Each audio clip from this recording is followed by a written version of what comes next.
as you say, Martin, probably didn't see him. It's so hard whether you're looking forward, looking at apex, looking in your mirrors. Looking from that angle, Max was going into a bigger space than it appeared earlier. Let's have a look. Yeah, Kimi wouldn't, because Max was 2 cars width to his right. He wouldn't have seen it, wouldn't have known he was there. It might have been advisable for Kimi to have left more space on the apex, leave a car's width just in case. Now, Daniel Ricciardo, we know, has been into the pits. Now, let's see the start from his perspective. His teammate Nico Hülkenberg made contact with Lance Stroll.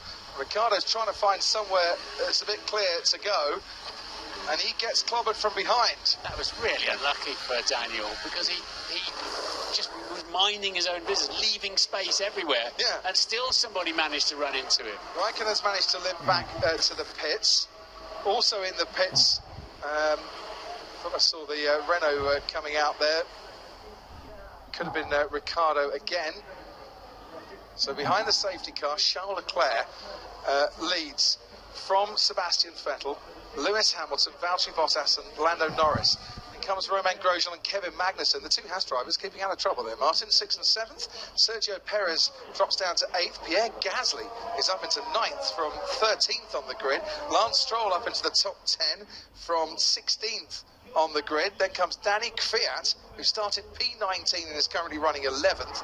Antonio Giovinazzi and Alex Albon, who had to get around Carlos Sainz, who looked like he got bogged down and almost stalled on the grid. The safety car helping Carlos Sainz a bit, try and catch up with the rest of the pack, but he's still a long way back.